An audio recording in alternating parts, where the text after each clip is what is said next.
Hi, this is Little Dwarf playing games while rambling incoherently into a microphone. Why? Well, just because I can, and I continue with Vampire the Masquerade, Shadows of New York, Blind. Now, I'm here in the diner, well, basically just chilling and kind of pitying myself, I guess, to a degree, because Julia is a little salty about not being invited to the big vampire party, and apparently someone has just approached me. He gallantly approaches my table, looks at me and says, there you are. Oh, and it's Kadir.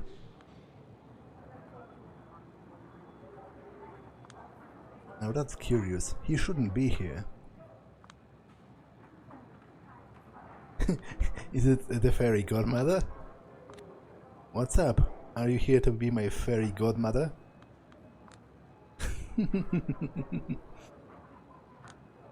Will you give me a wonderful dress and drive me to the party? Oh, but it's past midnight already. My damn attempt at self-amusement doesn't faze him at all. He doesn't even roll his eyes, he just stares at me blankly. Grab your stuff and get in the car. Now. His tone leaves no room for doubt. Something bad has happened. I want to ask what, but whenever he is in his I will simply ignore all of the dumb shit you say mode, I know better than to ask questions. Instead, I silently follow him to the exit. He guides me to the car. I just hope I haven't messed up anything. Again. I don't think I have, but... have I?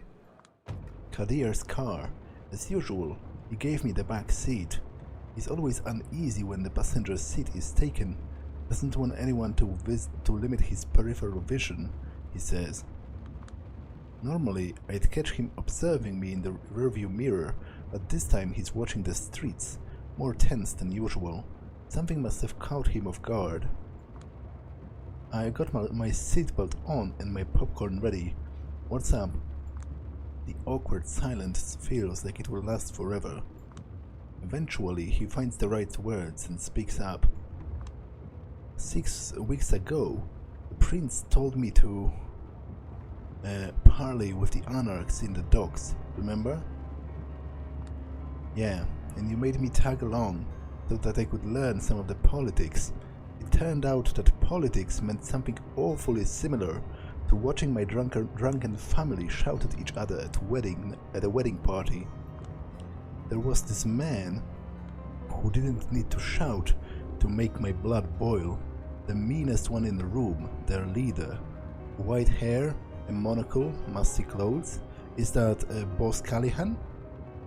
He had a monocle, right? Yeah. And I guess this is a memory with this fucking Polack cunt. Oh, apparently he does not like Polish people for some reason. Although the Polack insult was kind of always fascinating to me because phonetically speaking it's pretty much the same as a Polish person would call themselves in Polish. Like, it's written differently. If you would cut out the C and just leave it as Polack without the C, then it would be exactly just a regular neutral Polish word for describing a Polish person. So it's interesting to me that this somehow became an insult in the English language, even though it's phonetically pretty much indistinguishable from an actual Polish word used to describe Polish people. So that's kind of interesting. Scrooge McDuck. Yeah, how could I forget?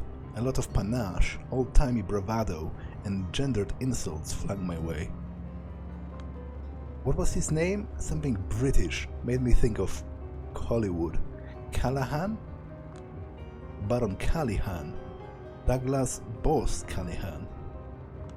Right, it's 2020, but the man's opinions and ideas are stuck in the 1920s.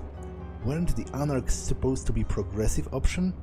I never understood why they put up with him.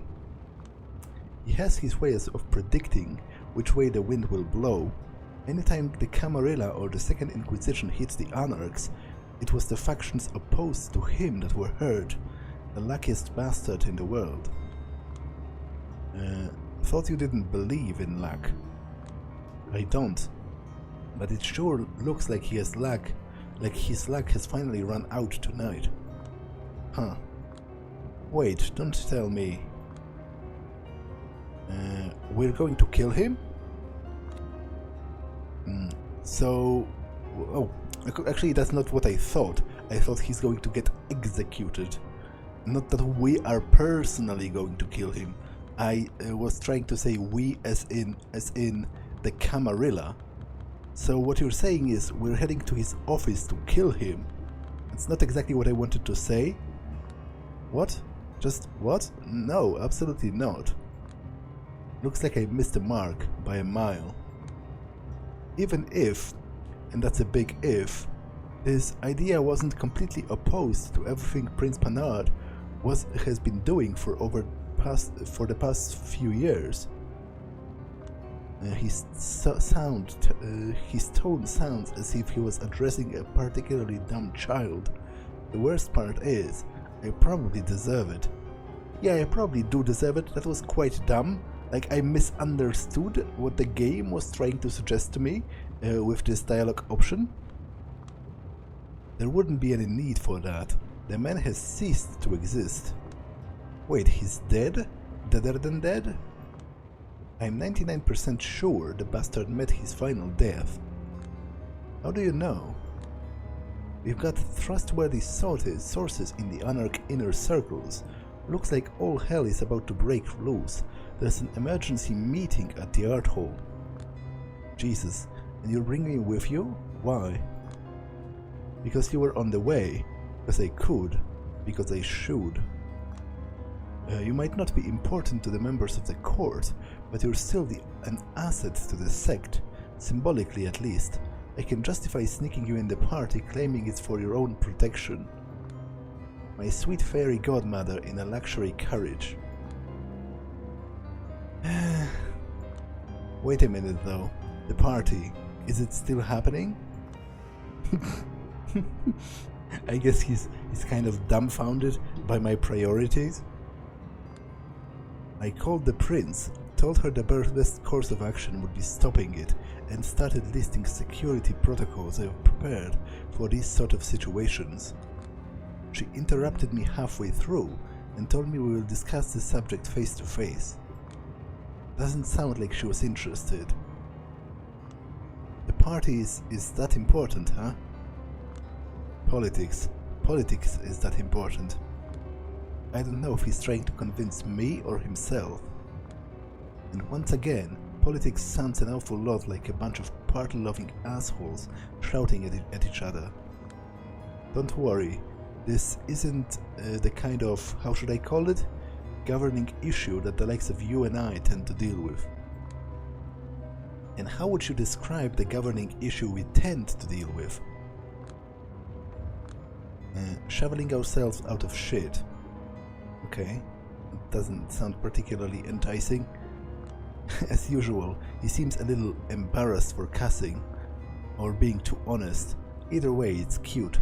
Yeah, to be honest, as I said at the beginning, Kadir is probably one of my favorite characters from Coteries, and I do appreciate that there's more of him in this game. No argument here. And that's where our conversation ends. We stay silent as the car rides off towards the unknown. I am not a New York City baron. The Baron of New York City, if you please. Once more, a memory of an old douchebag who thought he could rule the world crosses my mind. Well, it looks like the world has left him behind. Sayonara, asshole. And here I am at the only place I didn't expect to visit tonight, the art hall. Guessing by the sounds, the inside seems lively. Even if they know it's an emergency, they simply don't care. What are you standing around for? You still need an invitation? No idea. Do I? I think the bouncer will let you in. There's a bouncer? Yes, and he's standing right in front of you. Just start walking, whelp. And here I am, among the partying elites. It's as stuffy and boring as I expected, but hey, at least it's exclusive. The title Panard came up with for these gatherings is called Celebrations of Power, an invitation to re-examine the relationship between our undead bodies and the spaces they inhabit. The week-long event is packaged as a sort of performance art piece meant to make the kindred who are involved celebrate their potential instead of despairing at their monstrous nature. We need to counter-program the omnipresent images of tragic vampirism with images that reminds us that we have inherited the earth and are now free to remake it in our image, is the way our prince puts it. To this end, she organizes a series of exhibits, concerts, fireworks, parties, business meetings, etc., etc. Of course, the parties and the business meetings are the most important. My prince? Kadir, finally. Oh, she has changed her dress, because in all of the other appearances she always looked exactly the same. She was pulling off her gloves, but now she has some kind of a dress with feathers and this weird hairpiece. A saint with angelic wings, a holy patron of the New York City. So I guess it's a halo. I take a good look around. Half of the figures here are dressed like they are attending a masked ball. The other half are religious figures, either demonic or saintly. I have to admit, I don't fully understand the theme here. I know Panard based it on psychomagic, a sort of shamanistic psychotherapy using the power of art. Simply put, it's a holy mass and an unholy mass in equal measures, a set of rituals meant to make the participants wholeheartedly accept that they are both the worst and the best this earth has to offer. Put on this mask at the very least. You're standing out. Here. Okay, he looks kind of hilarious, to be honest. I'm not sure if that was intended, but he does look kind of hilarious. I heard the aesthetic basis for these parties is the black mass in the film Eyes Wide Shut. Some think this decision means Panard is tone deaf, but it's quite the contrary. She knows the Anarchs are constantly looking for ways to undermine her through art and rhetoric that point out glaring contradictions in her theoretically benevolent rule. But instead of denying and suppressing aesthetics designed to criticize the elites, she embraces them. Instead of risking a Streisand effect, she effectively defangs the opposition. The resistance becomes the part of the system, and both the Camarilla and the Anarchs get the same message. Don't think of it as a pathology, think of it as a new normal. I'll collect the key advisors. They have already been told to come here. I don't think there's a need for us to hold the meeting in a particularly secluded place. We'll just do it over there. Are you certain? Absolutely. Wait, is that Miss Savinsky I see behind you? Good evening. I collected her on my way here because of her role as the Lasombra representative. Just say political hostage. You people have made it perfectly clear what's going to happen with my parents back in Chicago if I go against you. Oh, wait, so my parents are not in Poland. Apparently there's a Polish parish in Chicago under the auspice of Saint Stanisław Kostka. But that doesn't really surprise me that much, because if I remember it correctly, Chicago has one of the biggest Polish populations in the United States. Like, it has a really huge Polonia. So obviously and with Polish people, at least traditionally in the past, well, and even still up to this point, comparatively speaking, being rather religious, it wouldn't surprise me if there was a Polish parish. Okay. I realized she might become a target and decided to hide her in the art hall. Putting all of my eggs in one basket will make my job easier. I will look for a safer place for her to go to spend the night. Let her stay with you for now, Alasmai. Time is of the essence. Okay, that has to be supremely annoying to keep holding up this mask up to your face the entire time by using this attached stick. I didn't notice him sneak up on us. Nice getup. Are you absolutely sure? But of course, everything we say here is going to become an open secret in the matter of minutes. Prince Panard has already come up with appropriate messaging. Out of the corner of my eye, I spot an elderly vampire guiding a young fashionable human girl towards the basement, and led like a lamb to the slaughter. Best not to think deeply about what's going underneath this place. Wait, are they really going to kill her? It's probably unwise. Like, I would think at the worst, they're going to drain her out of blood, like a little, you know, to provide drinks and stuff. But killing her would just draw unwanted attention, I feel like, in the end. Before everyone gets here, I would like to secure the perimeter. Easy now, Alasmai.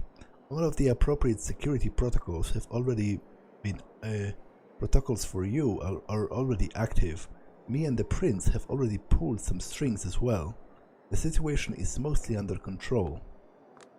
Mostly under control. Never let anyone sleep any easier. Alasmai, I know that as the prince's sword, you are aching for blood, but you have to accept that, like most weapons known to men, you're most effective hidden in the sheath. Listen here now. Looks like a fascinating philosophical discussion in the making, but sadly I am forced to interrupt. Prince Panard? All of a sudden, Samira appears between the two men, her calm and collected voice completely changing the atmosphere, as expected for a self-professed protector of the peace. Samira, I hope you're enjoying yourself? To be quite honest, I feel out of place. She nods and smiles at me, probably to signal that she takes solace in not being the only person in the room who feels like a fish out of water. Especially now, seeing how I heard this meeting is meant for those of greater stature than mine. Nonsense. We have a delicate matter to discuss, one that might require severe judgment down the road. I think you should understand why I asked for a child of Hakim to be involved. Of course. What is with that expression in your face, Kadir? He quickly collects himself. Look who's joining us. Is it the Malkavian Primogen? Oh, no. Because I remember that he doesn't quite like him, for some reason. The High Regent of the Chantry of 5 Boroughs, Lady Aisling Sturbridge, walks up to our group in an outfit I would have never imagined her in, pretending everything is par for the course.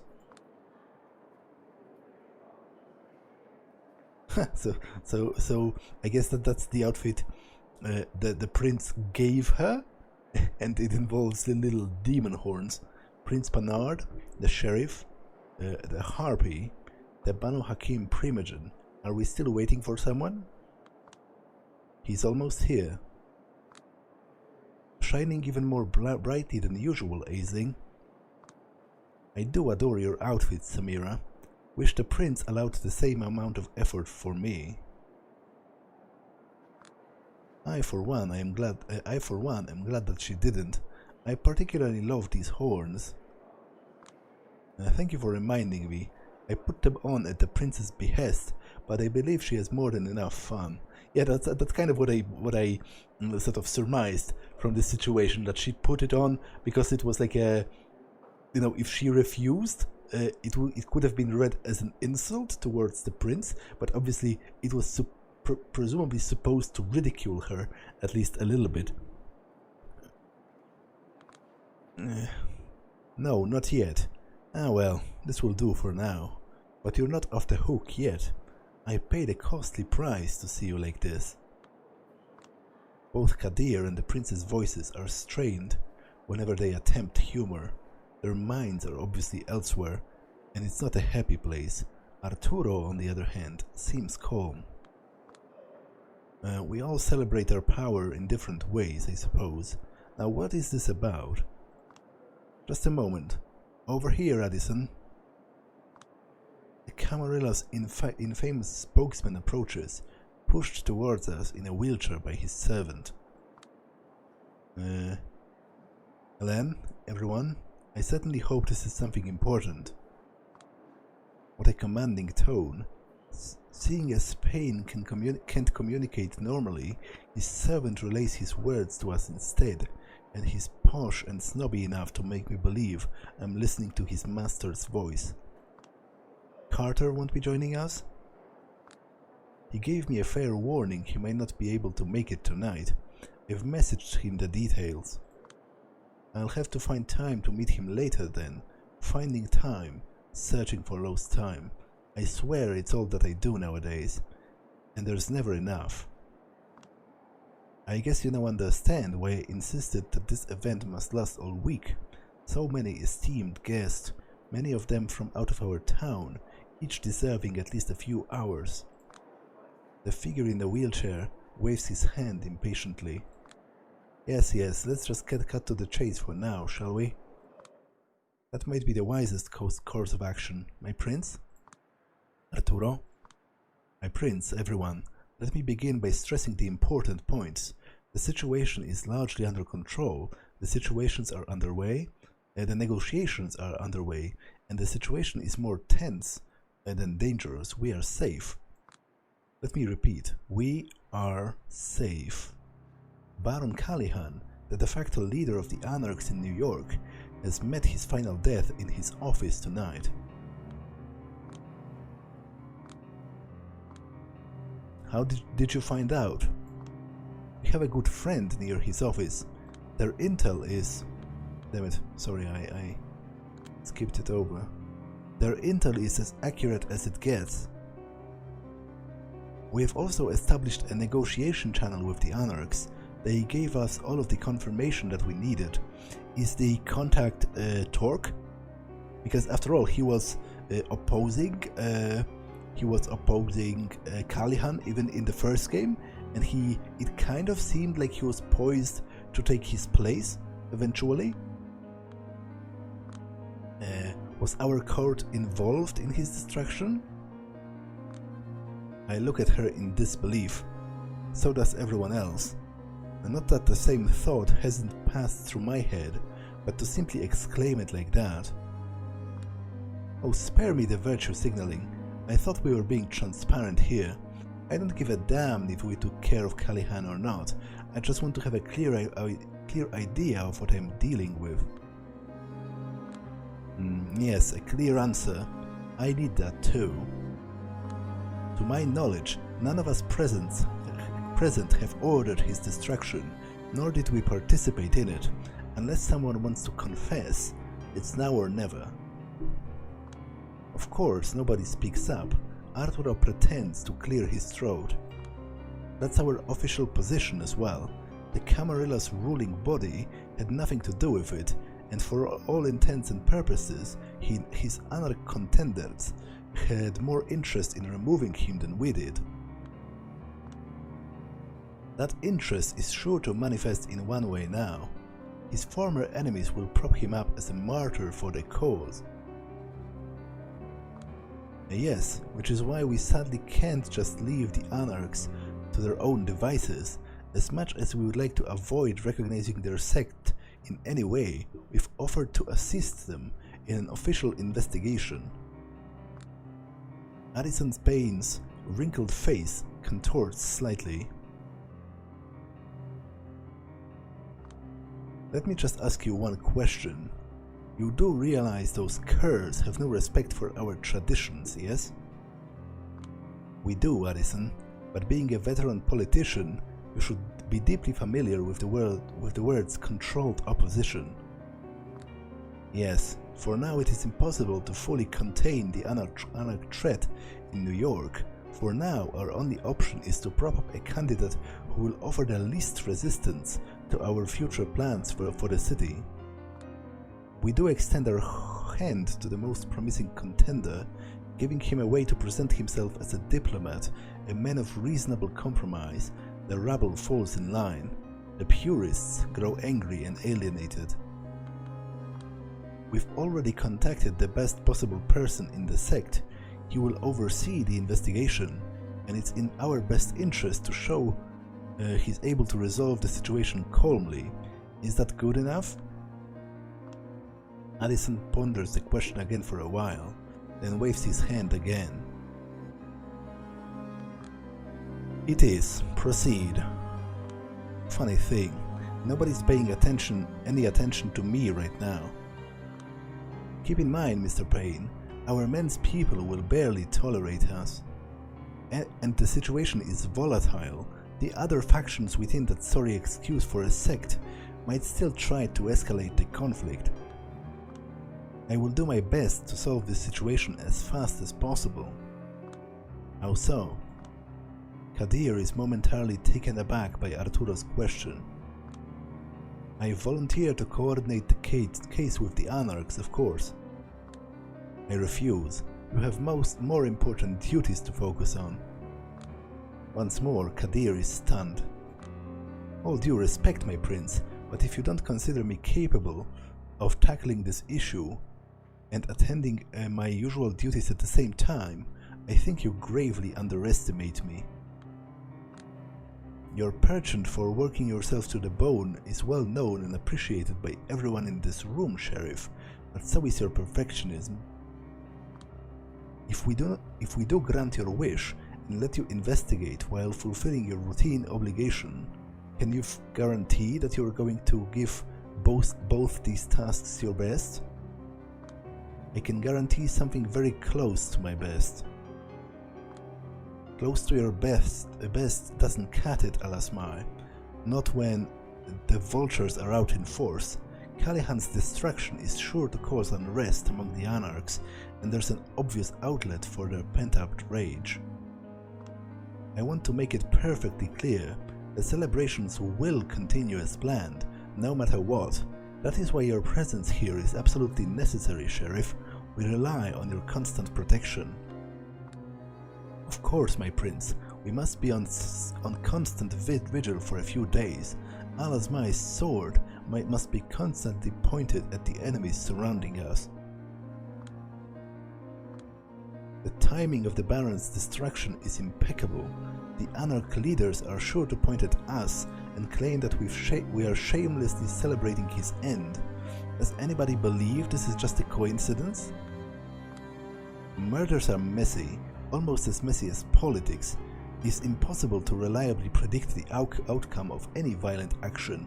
I think it would be wise for us to brace for a lot of unfortunate coincidences, Aisling. In any case, the rabble can't get their impression that their power struggles are of great concern to us, but they can't think that we have something to hide, which brings me to my point. We do need a symbolic gesture, one displaying an expertly measured intensity. My best bet is a humble diplomatic envoy, a low-level official acting as an investigator of sorts. Oh, and that's going to be me, right? I implore you, Prince. Kadir? He bites his tongue and struggles to collect himself. I rarely see him lose his temper, at least when the Camarilla is involved. What's going on? I wonder about your suggestion for this role. After all, it's not a particularly prestigious, but carries a lot of responsibility. We're still talking about a Camarilla representative. Oh, I think there's a very obvious candidate. Both he and Kadir look at me simultaneously. Everyone else in the room does too. Wait a second. He can't possibly mean... Miss Julia? Once again, your full name eludes me at the moment. Am I allowed to speak? Or maybe I should wait for permission? Before I make up my mind, the sheriff sighs deeply and speaks up. Sowiński. Miss Julia Sowiński, right. I understand that you used to be an investigative journalist before your embrace. That's correct. Among others, the Banu Hakim Primogen insisted that you are worthy of greater privileges and should be given a chance to prove yourself. Samira measures Arturo with suspicion. Yes. Do you still think she's capable? She looks me deep in the eye. I swear she's telepathically trying to tell me, please, please, please, don't fuck this up, you dumbass little white girl. Of course. Good. And I'm sure that you, Alasmai, will have no problem with your protégé embarking on this mission, save for the pain a mother feels when watching her child leave the nest. And whether I do or don't is not particularly important right now, is it? It absolutely is. Panard's backing of Arturo momentarily blindsides him. Prince Panard, If Arturo's plan is reckless, I want you to tell me. I need a simple yes or no answer. Is the girl capable? Now he knows he's left with no choice. I wouldn't entrust her with all of the responsibilities that I have, if she wasn't. He exchanges glances with me, but his look is different to Samira's, as if he's trying to apologize to me. Here we are then, a recommendation from the Banu Hakim Primogen and the sheriff. To tell you the truth, I was just throwing out ideas, but with this backing, I can't doubt the Night Clan's representative will get the job done. I'm certain each of us feels the same, Mr. Payne? The atmosphere in the room mostly suggests that people are glad they don't have to discuss the topic further, a shrug here, an averted gaze there. It is as you say. I will watch the way she handles the situation with great interest.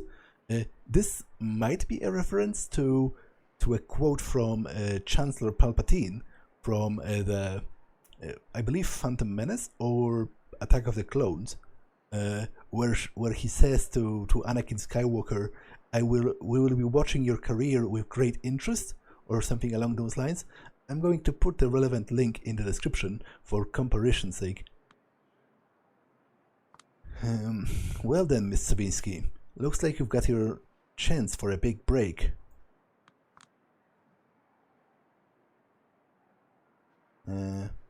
Do I have conditions? I don't think I am in a position to make demands. Nor do I think they would appreciate me, talking back to them. Just tell me what to do. Just point me in the right direction and tell me what to do. No point in pretending I have a choice here, is there? Excellent. That leaves us with only one more matter, which I hope we can agree on. Prince Panard signals someone with their hand. A figure emerges from behind the corner. Good evening. That's Catherine Wise again. Catherine, what a pleasant surprise. Nobody informs us you are in the town. Addison, looking healthier than ever. And what does Wise have to do with it? We do need an impartial observer who everyone respects, and as it happens, Catherine has always known how to make friends on both sides without angering the other.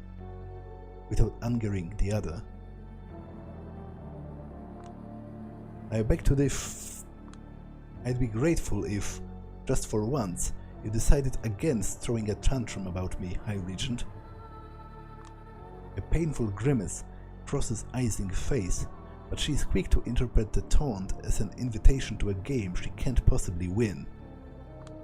As long as she can prove herself useful to the proceedings in some way. If half of what I heard about her from Mr. van der Weyden is true, she should be able to. And what did poor Carter say about me this time? Nothing specific.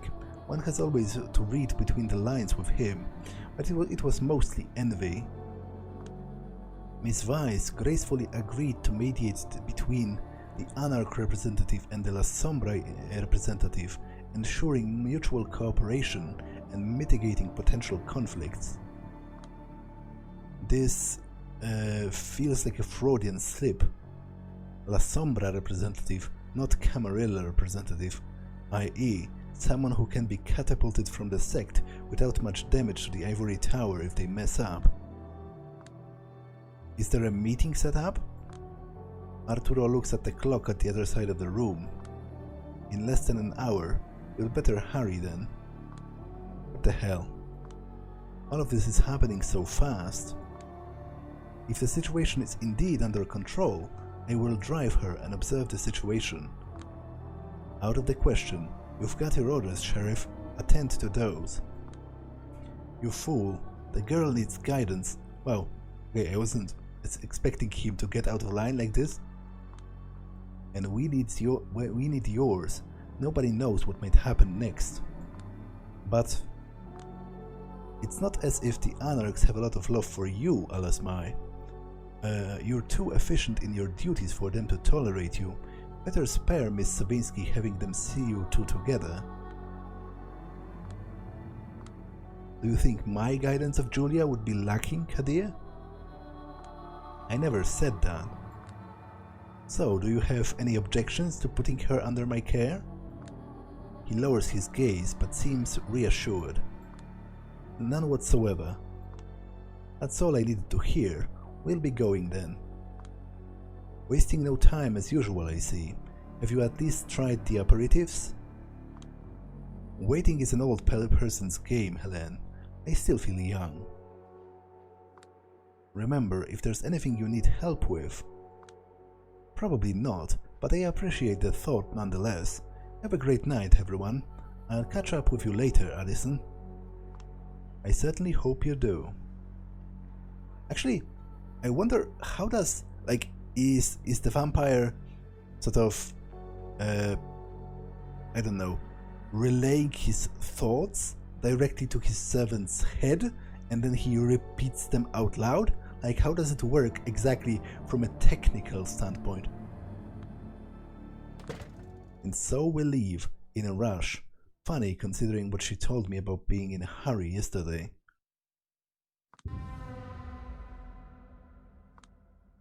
We're here. What? Is there a vision?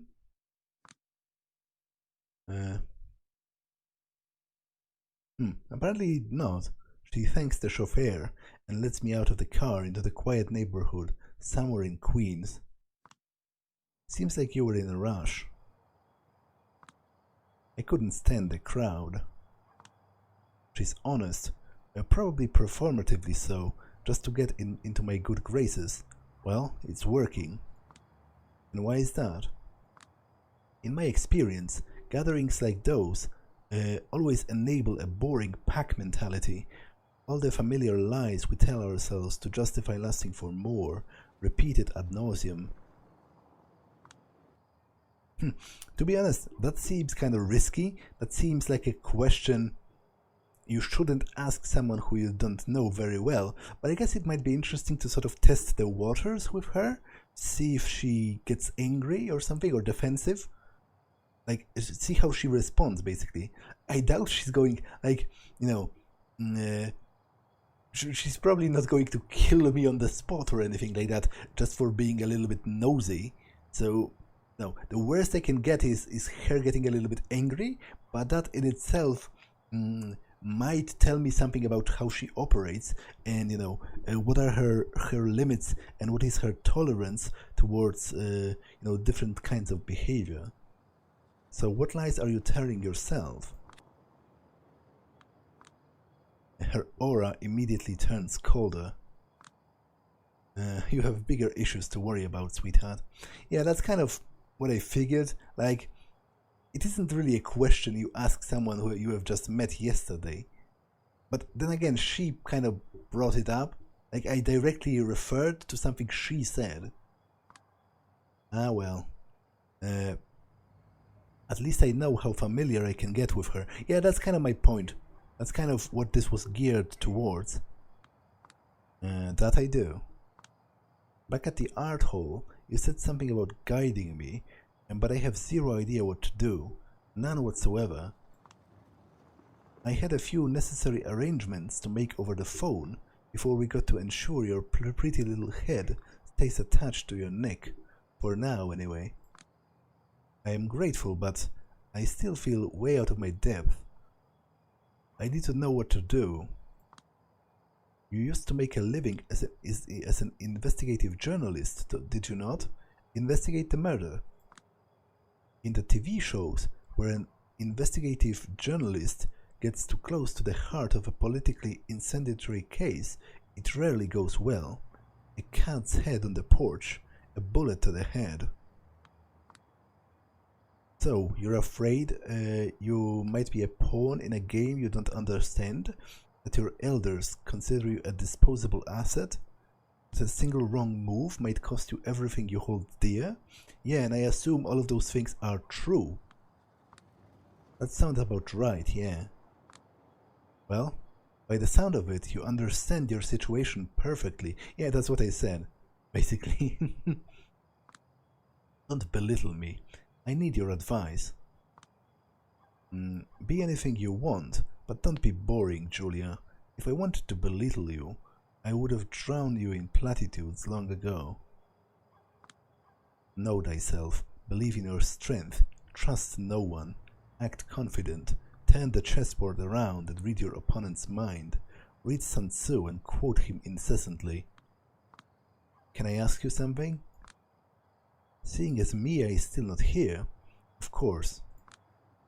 Do you know who killed Baron Callahan? I haven't the slightest idea. And were you emotionally impacted by his death? Not at all. Did you know him? Only passingly, I'm afraid. I expected him to perish sooner or later, so I never bothered to improve our relationship. Why are you helping me? Am I? That remains to be seen. What do you mean? You do not want a painfully honest answer. But I do. She stares me down. Her irreverent tone makes it impossible to guess what she's feeling, even more so than the mask. When I look at you, I see someone pitiful, someone whose hunger is purely biological, just an animalistic rush. When I saw a burgeoning plan to put you in a situation that is beyond your capabilities, I offered my help. I was curious to see your true colors reveal themselves firsthand. When everything is said and done, and Callahan's killer is pointed out, will you be a whimpering animal or a victor taking the spoils?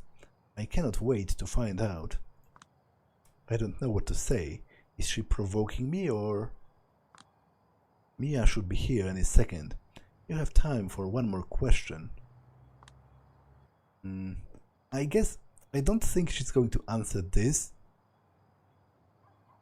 But at the same time, that is kind of why I want to ask it, just to see her reaction. And this is also kind of potentially rude, but again, might be interesting to ask. What do you do to hold so much sway over this city? I have the best occupation in the world, and I made sure nobody is better at it than I am. And that occupation is a socialite. And that was your last question. Direct the rest of them to her. A woman around my age emerges from around the corner of the street. Okay, I feel like this is a decent enough moment to end the episode. So I'm going to pause here. That's all for this one, and I will see you in the next one. Bye!